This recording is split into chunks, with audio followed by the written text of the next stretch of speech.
Hello, Reformers, and welcome back to Knights of the Fallen Empire, and once again, we are with Torian.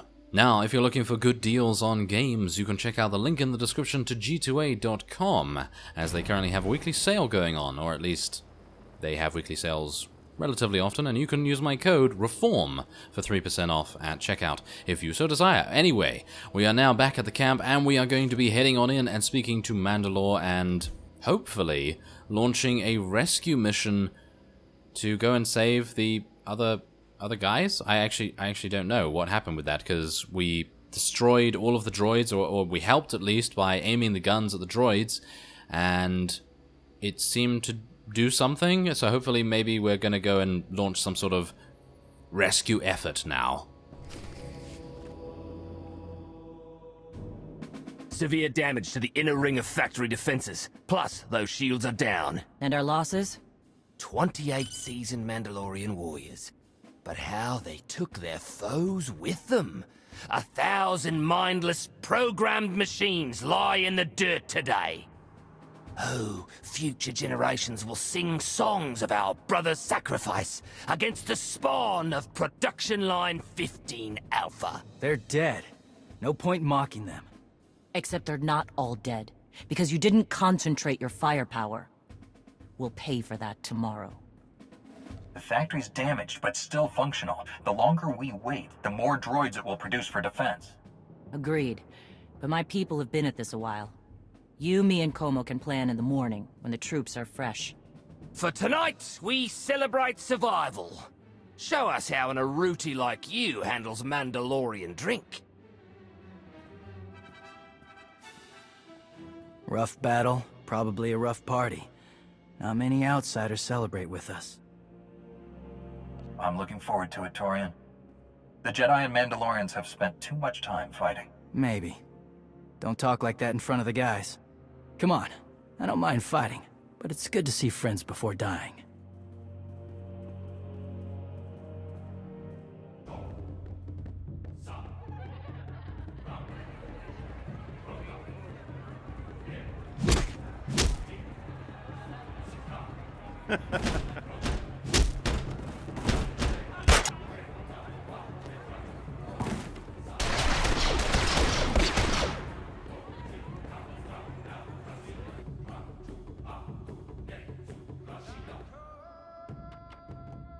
We send Clan Baroya after the North Power Station and Fett to the south. That'll weaken the Sky Troopers for the final push. That should work. If your troops are up to the task. Power stations. What I'd give for a Republic barracks to bomb. Aaron's sniper units at the Zakul tactical post will outmaneuver the clans. Show me the location. I'll handle the droids and give you time to reach the power stations. You are going to hold off a battalion on your own? You're bold for an outsider, but not right. We win this, we march inside next. Good hunting. Good hunting indeed, Shavers. Thank you very much. So apparently we don't need to rescue those guys? I actually literally thought, because one of you actually mentioned in the comments a while ago when I selected the dark side option on Zaynash, that you did actually have to go and rescue those guys, but maybe that was misinformation of some sort. Anyway, we're gonna travel over to the Zakul tactical post, which appears to be all the way over there. Oh, alright. And as we approach the Zakul tactical post, we are greeted by another phase, which is actually quite welcome. Alright, you pathetic excuses for warriors. 3 barrels of spiced tea to anyone who scraps more droids than Clan Fett. A fool's bargain. You drank the last of the tea last night. All the more reason to try and best us. Keep talking, and even the newcomers will you. Ah, yeah, there we go. They're betting each other and seeing who is going to get the most kills. Well, I would think that that's very Mandalorian, don't you think? Well, anyway, troop coordination terminal. Let's do this. Retrieving data. Oh, that's a bonus mission. Ah, okay, I thought to myself, oh yes, we must do that because you never know, there might be some sort of electrical field that will come out of nowhere and electrify these Sky Troopers just as they were about to walk through this doorway. That would have been amazing, because then we wouldn't have had to fight them. But no, we've got to fight them anyway. Okay, yes, that's perfectly fine, I suppose. I've got to make sure, by the way, I've got to make sure that Torian doesn't die. If he dies, I am going to take 10 million years to do anything here, because literally, the Jedi Guardian, even with a DPS spec, even with a damage spec that what we have right now, it is going to take a long time to do anything. Obviously, my gear is not the greatest. I mean, it's okay, it's good, it does the job, but obviously, yeah, you obviously want it to be better every single time, obviously, but point is, if he dies, we are going to take a long time to kill anything, so hopefully we'll try and protect him as best we can. And where am I actually going right now? Apparently I have to go that way. Ugh. Yes, of course. Go through the Zakul battle droid, because that's exactly what we want to do, isn't it? Yes, go through the battle droid that doesn't actually take that long to fight, because, again, Torian. He helps so much. I was actually doing a few heroics and helping out my wife, Victoria, earlier, in actual fact, and it was actually kind of weird because as soon as I didn't have a companion, a damage companion that is, everything started dying extremely slowly, and I was just like, oh dear, yeah. So I'm pretty sure having a damage companion makes a huge difference to your damage. And I was actually wondering, what happens if your character just plays like a healer archetype and doesn't do any damage and instead just heals the companion? Does that actually work? I'm pretty sure it does, but that's got to be a little bit clunky, hasn't it? Because the companion is going to be obviously relatively good at dealing damage, but it's not going to have the same kind of mobility, and it's going to be a little bit slower in reacting to things and stuff like that. So that's the thing. I think probably a tank archetype could work very well, but I don't know about anything else. A damage would work as well, but obviously not healing. But the tank is pretty good because the tank usually has like a charge ability, and the charge ability itself is actually very useful anyway, because it keeps it mobile, and that's the whole thing. You want it to be as mobile as possible, because if it's not, then the companion is just going to be like, I'm going to just stand here and get killed, or whatever the case may be. But I think the main reason why it's really nice to have like a damage companion or something along those lines is because you basically have an additional player. That's basically what it is. You have an additional player that is sometimes able to deal even more damage than an actual player. So it's pretty good. It is actually pretty good.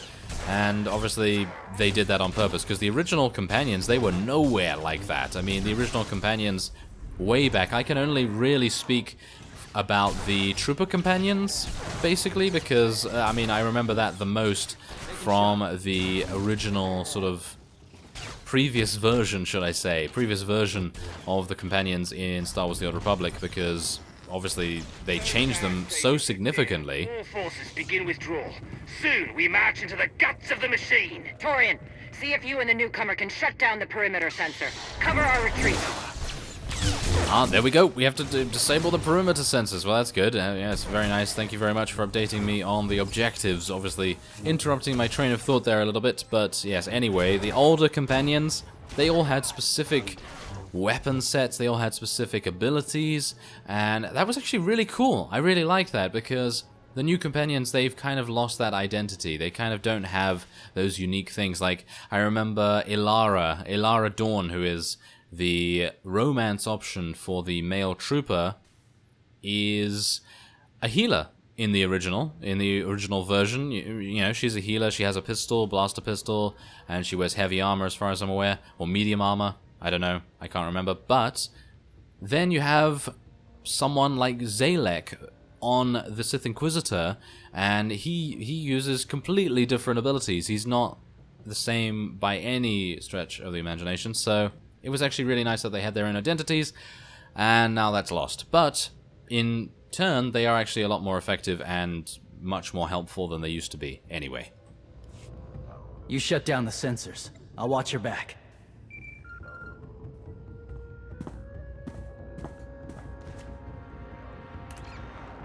Lana, what is it?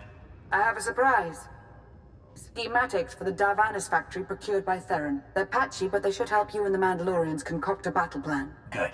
I should have Gemini Prime soon. Anything else? One delicate matter. The Mandalorians make fierce allies, but I have certain concerns. Despite their code of honor, the clans have always had animalistic tendencies towards violence. I fear our arrangement may not last. Treat the Mandalorians with respect, you'll get respect in return. I've spent enough time with them to see that. I don't mean to say they'll plot against us. But in the long term, the clans have opposed both Republic and Empire in the past, raided planets for sport. Now imagine them free after Zakul is beaten. Predators are beautiful, but they mustn't overrun an ecosystem. I trust you'll do what's right to hold our friends in check.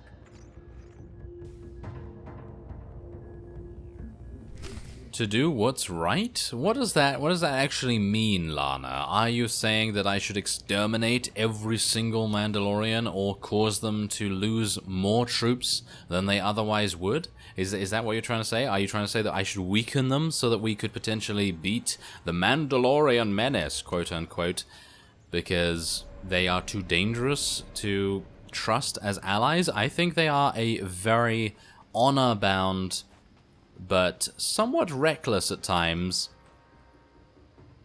so shall we say, culture. But I do think that they will uphold their end of the agreement, because Shae Vizsla, we know Shae Vizsla from all the way back in Shadow of Revan and things like that, and I think that speaks for itself. She's a very, very trustworthy person in my opinion. But anyway, let's head on in and speak to her. They level 1,000 guns against us, and still we endure. Ha! Well done, all of you. We'll head into the factory within the hour. There's a droid, Gemini Prime, linked to its machinery somewhere. It's key to beating the Eternal Fleet. Take your droid, so long as we climb the weapons. Imagine the clans rearmed with the spoils of Darvanis, led by a new Mandalore. We'll break the siege of our homeworlds and smash Zakul like in the days of the Neo-Crusaders. The Mandalorian Neo-Crusaders were beaten by the Republic. But they left scars, and they survived. Dream of glory another time. Go. Prepare the clans.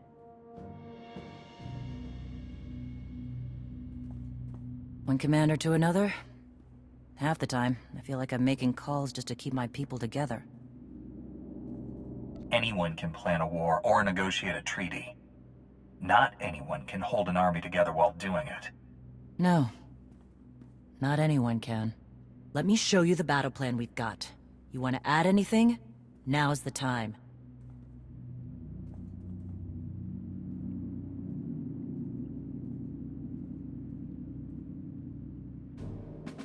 Torian can stay with you. Get you to your droid while we smash the defenses and loot the armories. Wish we had more detailed scans, though. In those tight corridors, it could easily end up a slaughter. One of my agents sent factory schematics a short while ago. It should give your troops an edge. It's a blasted lot better than nothing. All right, then.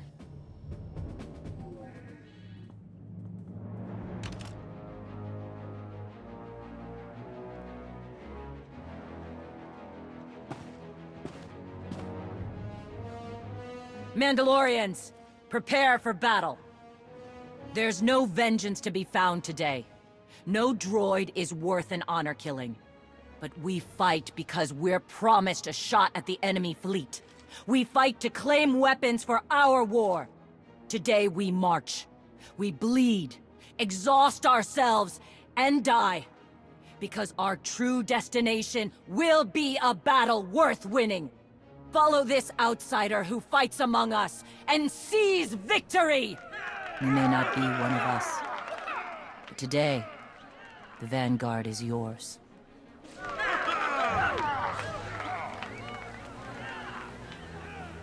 I feel she leads them very well in actual fact, and they all seem very pleased to follow her too. But as it stands, I will be ending this episode off here. Next time we will be locating Gemini Prime and taking Torian with us, of course, and also fighting alongside the Mandalorians, which is going to be a very, very bloodthirsty battle indeed. So, I thank you very much for watching, and I will see you next time.